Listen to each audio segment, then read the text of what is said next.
Assalamualaikum warahmatullahi wabarakatuh. Alhamdulillahirabbil alamin. Wassalatu wassalamu ala asyrofil anbiya'i wal mursalin wa ala alihi washabbihi ajmain. Amma ba'du. Bersyukur kita panjatkan kehadirat Allah Subhanahu wa taala telah memberikan kita nikmat sehingga kita dapat melakukan presentasi pada siang hari ini. Baik, kami dari kelompok kelima akan mempresentasikan diskusi kami dalam jurnal yang berjudul mengenai keamanan dan implikasi etis pemanfaatan TI atau teknologi informasi pada sistem informasi manajemen. Sebelumnya, perkenalkan saya Rizal Amir Taras selaku moderator. Saya Nurul Rahman, saya Miranda Srigar. Saya Nanda Rafiq. Baik, lanjut saja ke pembahasannya. Keamanan dan implikasi etis pemanfaatan TI atau teknologi informasi pada sistem informasi manajemen. Zaman yang kian berkembang semakin pesat mengharuskan kita mengartikan teknologi yang bermunculan. Pemanfaatan teknologi yang begitu banyak akan memperluas pengetahuan kita dan dapat membantu kita dalam mendapatkan seluruh informasi yang kita butuhkan, baik dalam berorganisasi maupun di dalam dunia perusahaan dan bisnis. Oleh sebab itu, marilah kita berbondong-bondong mencari ilmu agar dapat memanfaatkan teknologi informasi semaksimal mungkin yang nantinya dapat diaplikasikan pada dunia pekerjaan agar perusahaan tempat para pekerja kita kian berkembang. Poin pertama yakni cakupan perspektif versus cakupan deskriptif. Cakupan perspektif untuk sistem informasi manajemen menentukan bagaimana sistem informasi manajemen sebaiknya dikembangkan dan digunakan di dalam suatu perusahaan. Jelas ini merupakan pendekatan yang lebih baik untuk menampilkan materi pada mahasiswa yang memasuki dunia bisnis dibandingkan dengan memberikan cakupan deskriptif yang menjelaskan bagaimana hal-hal yang sedang dilaksanakan. Yang kedua, pengertian keamanan data dalam sistem informasi manajemen. Keamanan data dalam sistem informasi manajemen adalah upaya untuk melindungi, mengamankan aset informasi dari ancaman yang mungkin akan menimbulkan ketersediaan atau aset informasi perusahaan.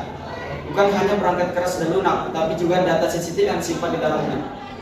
Langkah-langkah dan alat keamanan siber untuk melindungi data sensitif dari akses yang tidak sah, menerapkan kerangka kerja keamanan cyber dan komprehensif, menerapkan inskripsi dari praktik keamanan lainnya untuk melindungi data pribadi, mengimplementasikan regulasi perlindungan data pribadi dan menjaga keberlangsungan bisnis dan menjaga keamanan data. Yang ketiga, ada jenis-jenis keamanan data sistem informasi. Yang pertama adalah application security, mencakup ketentuan software di aplikasi web dan mobile, serta programming interface atau APIs. Kedua ada cloud security, sebuah sistem yang dibuat untuk meningkatkan keamanan dari sebuah data, aplikasi atau infrastruktur komputasi lainnya. Yang ketiga kriptografi, yakni teknik penyandian data sehingga informasi rahasia seperti nomor kartu kredit atau kontrol atau autentikasinya tidak dapat dibaca oleh orang yang berwenang. Keempat, keamanan infrastruktur mencakup perlindungan terhadap perangkat keras dan lunak. 5. Response incident atau mencakup proses dan kebijakan untuk menangani insiden keamanan cyber. Yang keenam, manajemen kerentanan mencakup proses untuk mengidentifikasi, mengevaluasi dan mengurangi kerentanan yang ada dalam sistem. Ketujuh ada firewall, merupakan sistem keamanan jaringan yang digunakan untuk membatasi akses ke jaringan.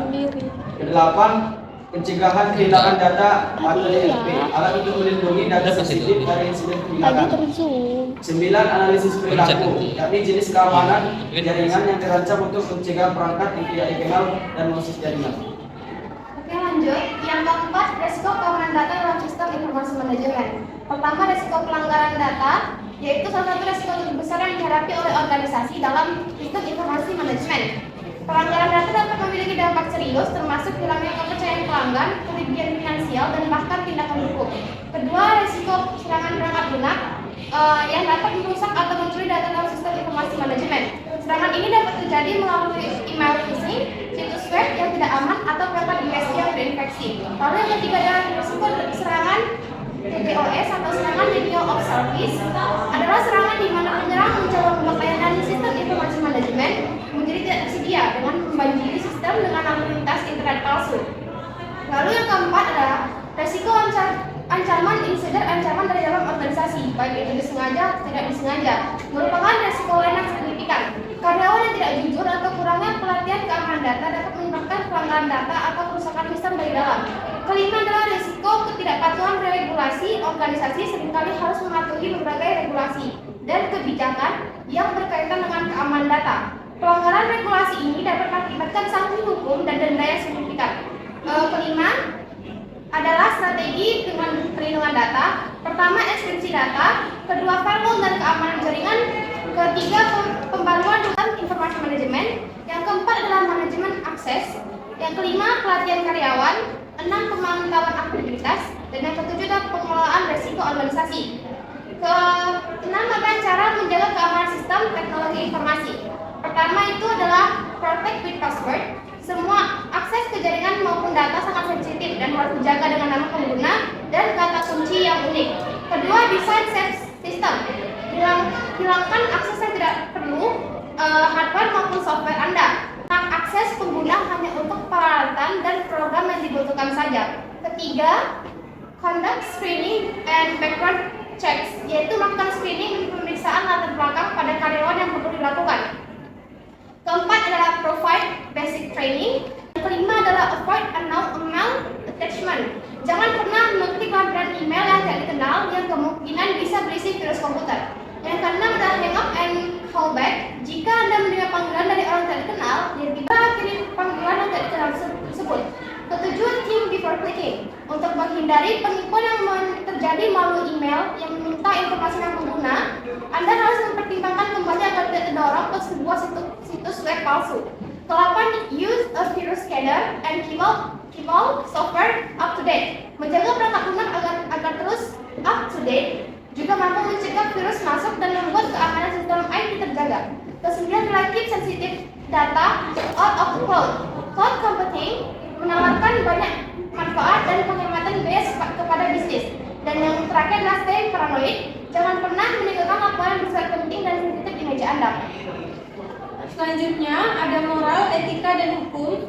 Moral adalah tradisi kepercayaan mengenai perilaku yang benar dan salah. Moral adalah institusi sosial dengan sejarah dan seperangkat aturan. Kita mulai belajar mengenai perilaku moral semenjak kecil. Saat kita tumbuh dewasa secara fisik dan mental, kita belajar mengenai peraturan-peraturan yang diharapkan masyarakat untuk kita ikuti. Etika berasal dari bahasa Yunani ethos yang berarti karakter, dan etika atau ethics adalah sekumpulan kepercayaan, standar atau teladan yang mengarahkan yang masuk ke dalam seorang atau masyarakat. Semua individu bertanggung jawab terhadap komunitas mereka atas perilaku mereka. Komunitas dapat berarti rukun tetangga, kota, negara, atau profesi. Dan hukum atau law adalah peraturan perilaku formal yang diterapkan oleh otoritas yang berwenang seperti pemerintah terhadap objek atau warga negaranya. Selama sekitar 10 tahun pertama penggunaan komputer di bidang bisnis dan pemerintahan, tidak terdapat hukum yang berkaitan dengan penggunaan komputer. Hal ini dikarenakan pada saat itu komputer merupakan inovasi baru dan sistem hukum membutuhkan waktu untuk mengejarnya. 8. Ada meletakkan moral, etika, dan hukum pada tempatnya.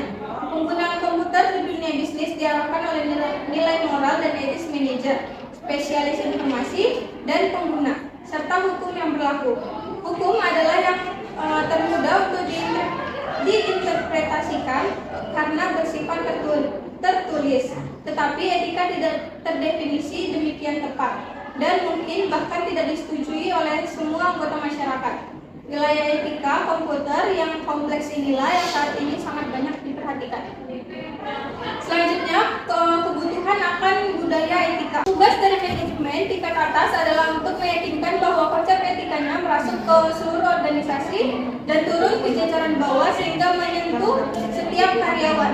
Pada eksekutif dapat mencari implementasi ini melalui 3 tingkat dalam bentuk krede perusahaan, program etika, dan kode perusahaan yang telah disesuaikan. Kredo perusahaan atau corporate credo adalah pernyataan singkat mengenai nilai-nilai yang ingin dijunjung perusahaan. Tujuan kredo tersebut adalah untuk memberitahu individu atau organisasi baik di dalam maupun di luar perusahaan akan nilai-nilai etis yang dianut perusahaan tersebut. Program etika atau ethics program adalah upaya yang terdiri atas berbagai aktivitas yang didesain untuk memberikan petunjuk kepada para karyawan untuk menjalankan kredo perusahaan. Aktivitas yang biasa dilakukan adalah sesi orientasi yang diadakan untuk para karyawan baru. Selama sesi ini, perhatian cukup besar ditujukan kepada masalah etika, kode perusahaan yang disesuaikan, dan banyak perusahaan merancang sendiri kode etik perusahaan mereka. Terkadang kode-kode etik ini merupakan adaptasi dari kode untuk industri atau profesi tertentu. Selanjutnya, alasan dibalik etika komputer. James mendefinisikan etika komputer sebagai analisis sifat dan dampak sosial teknologi komputer sebagai perumusan dan justifikasi dari kebijakan-kebijakan yang terkait untuk penggunaan teknologi tersebut secara etis. Dengan demikian, etika komputer terdiri atas dua aktivitas utama. Alasan pentingnya etika komputer. Pertama, kelenturan secara logis. Dua, faktor transformasi. Alasan atas etika komputer ini didasarkan pada fakta bahwa komputer dapat mengubah cara kita mengerjakan sesuatu dengan drastis. Tiga, faktor ketidaktampakan. Alasan ketidak untuk minat masyarakat atas etika komputer adalah karena masyarakat memandang komputer sebagai kotak hitam. Hak sosial dan komputer. Yang pertama, hak privasi. Hakim Mahkamah Agung Amerika Serikat dikenal karena memperkenalkan hak agar dibiarkan sendiri. Mason merasa bahwa ini terancam oleh dua hal, yaitu yang pertama, meningkatkan kemampuan komputer untuk digunakan dalam kegiatan mata-mata. Dua, meningkatkan nilai informasi dalam proses pengambilan keputusan. Yang kedua, hak untuk mendapatkan kekuratan. Komputer memungkinkan tingkat yang tidak dapat dicapai dengan sistem non-komputer. Beberapa sistem berbasis komputer berisikan lebih banyak kesalahan daripada yang diberikan sistem manual. Yang keempat, hak kepemilikan. Di sini yang dibahas adalah hak kepemilikan intelektual, biasanya dalam bentuk program komputer. Yang kelima, hak mendapatkan akses. Sebelum diperkenalkannya basis data yang terkomputerisasi, kebanyakan informasi tersedia untuk masyarakat umum dalam bentuk dokumen cetak atau gambar yang disimpan di perpustakaan. Selanjutnya, audit informasi. Saat menyusun etika penggunaan komputer, saat kelompok dapat memegang peranan yang amat penting. Mereka adalah para auditor internal. Perusahaan dengan semua ukuran mengandalkan auditor eksternal atau external auditor dari luar organisasi untuk memverifikasi keakuratan catatan akuntansi. Perusahaan-perusahaan yang lebih besar memiliki staf tersedia yang berfungsi sebagai auditor internal. Jenis aktivitas audit terbagi dari tiga. Yang pertama, jenis aktivitas audit internal. Yang kedua, jenis aktivitas finansial. Yang ketiga, jenis aktivitas operasional. Yang keempat, jenis aktivitas beriringan. Selanjutnya L, menerapkan etika dalam teknologi informasi. Kode etik dapat digunakan seperti apa adanya atau disesuaikan dengan perusahaan tersebut. Kode etik Association for Computing Machinery atau ACM yang didirikan pada tahun 1947 adalah sebuah organisasi komputer profesional tertua di dunia. ACM telah menyusun kode etik dan perilaku profesional atau kode of ethics and professional practice yang diharapkan diikuti oleh 2000 anggotanya. Selain itu, kode etik dan praktik profesional rekayasa perangkat lunak atau software engineering kode of ethics and professional practice dimuat dengan tujuan agar bertindak sebagai panduan untuk mengajarkan dan mempraktikkan rekayasa peranti lunak, yaitu penggunaan prinsip-prinsip perancangan dalam pengembangan peranti lunak. Kode etik dan perilaku profesional ACM. Untuk kode etik ACM yang ada saat ini diadopsi pada tahun 1992 dan berisikan keharusan yang merupakan pernyataan tanggung jawab pribadi. Kode ini dibagi lagi menjadi 4 bagian, masing-masing keharusan ditulis dengan sebuah analisis singkat berupa. Yang pertama, keharusan moral umum. Yang kedua, tanggung jawab profesional yang lebih spesifik. Yang ketiga, keharusan kepemimpinan organisasi. Yang keempat, kepatuhan terhadap kode etik. Dari hal di atas berkaitan dengan tanggung jawab, di mana hal tersebut menjadi bagian masyarakat, klien dan atasan, manajemen, profesi dan kolega. Dua hal, produk dan penilaian berkaitan dengan kinerja profesional. Dan satu hal, diri sendiri, mengacu pada peningkatan diri sendiri. Pendidikan etika komputer. Program edukasi formal dalam etika komputer tersedia dari beragam sumber mata kuliah di perguruan tinggi, program profesional dan program edukasi swasta. Yang pertama, mata kuliah di perguruan tinggi. Yang kedua, program profesional. Yang ketiga, program edukasi swasta PDN. Nah, contoh kasus pelanggaran etika profesi dalam bidang teknologi informasi dan komputer. Yang pertama, pembajakan software. Yang kedua, pembajakan film dan lagu. Yang ketiga, pencemaran nama baik. Yang keempat, penipuan online. Yang kelima, spam. Yang keenam, penyebaran berita hoax. Yang ketujuh, virus. Yang kedelapan, pembajakan akun. Yang kesembilan, hacking. Yang kesepuluh, privasi violation. Yang ke-11 NTVF. Yang ke-12 fraud. Yang ke-13 DDoS atau distribusi denial of service. Kesimpulannya, keamanan data dalam sistem informasi manajemen adalah aspek yang kritis untuk setiap organisasi.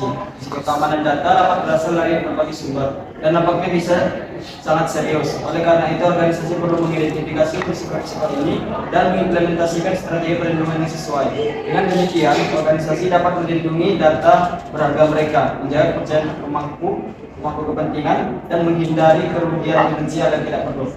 Keamanan data dalam SIP adalah investasi yang penting untuk masa depan yang sukses. Mungkin cukup sekian presentasi jurnal dari kelompok kami. Bila ada kekurangan, kami mohon maaf. Pada Allah yang mengampun. Dan tutup dengan salam. Assalamualaikum warahmatullahi wabarakatuh.